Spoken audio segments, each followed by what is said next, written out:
Depuis la nuit des temps, l'homme rêve de s'élever dans les airs, de quitter la terre ferme pour rejoindre les nuages. Ce désir profond de voler, de défier la gravité, a toujours fasciné l'humanité, nourrissant l'imagination de générations entières.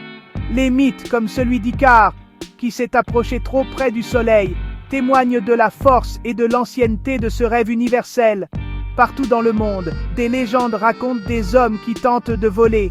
Observer les oiseaux, maîtres du ciel, a inspiré des générations à percer le secret du vol. Leur grâce et leur liberté ont éveillé la curiosité et l'envie d'imiter la nature.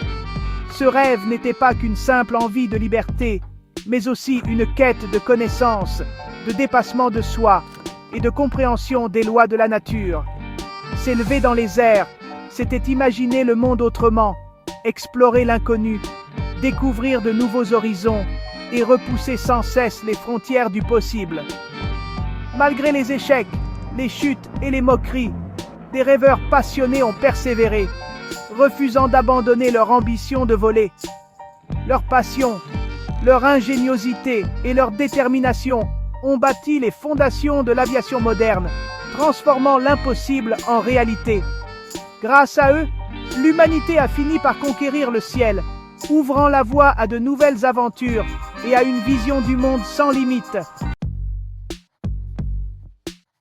Bien avant l'avion, Léonard de Vinci dessinait déjà des machines volantes inspirées des oiseaux. Il observait la nature, fasciné par la façon dont les oiseaux utilisaient leurs ailes pour se maintenir dans les airs. Ces croquis, bien que visionnaires, restaient à l'état de rêve, car la science et la technologie de l'époque ne permettaient pas encore de concrétiser ces idées audacieuses. Mais il manquait la technologie pour les faire décoller. Les tentatives de construire ces machines se soldaient souvent par des échecs, et les inventeurs de l'époque devaient se contenter d'imaginer ce que serait le vol humain. Au XVIIIe siècle, un tournant s'opère. Les frères Montgolfier découvrent que l'air chaud s'élève.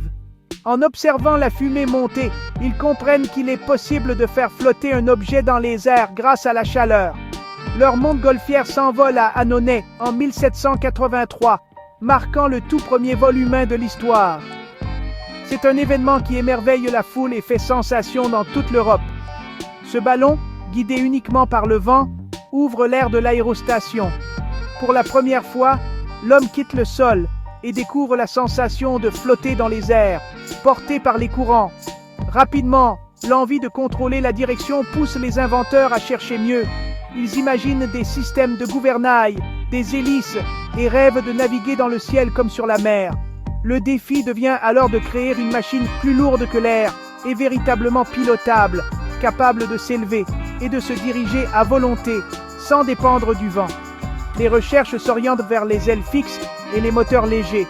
Les inventeurs rivalisent d'ingéniosité pour concevoir des engins capables de décoller, de voler et d'atterrir en toute sécurité. Le rêve de voler comme un oiseau reste plus vivant que jamais. Il inspire des générations entières, nourrissant l'imagination et la détermination de ceux qui veulent conquérir le ciel. L'aviation moderne est en marche, fruit de siècles d'expérimentation, de rêves et de persévérance humaine. Aujourd'hui, voler est devenu une réalité accessible à tous, mais l'aventure ne fait que commencer. Au début du XXe siècle, les frères Wright, simples mécaniciens, relèvent le défi. Ils comprennent que contrôler l'avion est la clé. Inspirés par les oiseaux, ils inventent le gauchissement des ailes pour diriger leur appareil. Après des années d'essais, ils construisent le Wright Flyer. Le 17 décembre 1903, à Kitty Hawk, leur avion décolle, 12 secondes, 36 mètres, mais un bond immense pour l'humanité. Pour la première fois, un engin motorisé, plus lourd que l'air, vole et se contrôle. Ce jour-là, le rêve devient réalité. L'ère de l'aviation commence. Après les frères Wright, l'aviation progresse à une vitesse fulgurante, bouleversant notre rapport au temps et à l'espace. Les premiers vols, hésitants et fragiles, laissent rapidement place à des machines plus audacieuses, capables de franchir des distances toujours plus grandes. En 1909, Blériot traverse la Manche. prouvant que l'avion peut franchir les frontières naturelles et relier des peuples autrefois séparés par la mer. Les guerres mondiales accélèrent les innovations. Moteurs plus puissants, structures métalliques, vitesse accrue, fiabilité renforcée. L'aviation devient un enjeu stratégique, poussant ingénieurs et pilotes à repousser les limites du possible. Après 1945, l'aviation civile explose avec l'arrivée du jet.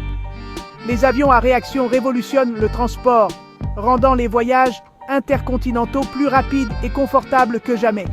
Voyager en avion devient accessible à des millions de personnes, transformant le rêve de voler en une réalité quotidienne, rapide et sûre.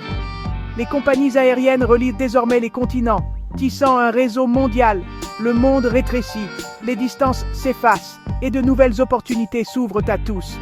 Des pilotes comme Lindbergh deviennent des légendes, inspirant des générations entières à rêver d'aventures et de conquête du ciel. L'avion transforme le tourisme, le commerce, nos vies quotidiennes. Il rapproche les familles, accélère les échanges et ouvre la porte à la découverte du monde. En quelques décennies, il change radicalement notre vision de la planète, nous invitant à explorer, à comprendre et à relier les cultures. Le ciel n'est plus une limite, mais un espace de rencontre, d'échange et d'union entre les peuples du monde entier. L'histoire de l'aviation, c'est la force de la curiosité et de la persévérance. De Vinci aux frères Wright, chaque échec a mené à une nouvelle idée. L'innovation naît de la passion et du refus d'abandonner. Les inventeurs n'ont pas copié la nature, ils l'ont comprise et adaptée. Le succès de l'aviation, c'est des années de travail, de doutes, de rêves partagés. Aujourd'hui, voler semble banal, mais c'est le fruit d'un rêve millénaire. La conquête du ciel prouve que l'humanité, guidée par ses rêves, peut accomplir l'impossible.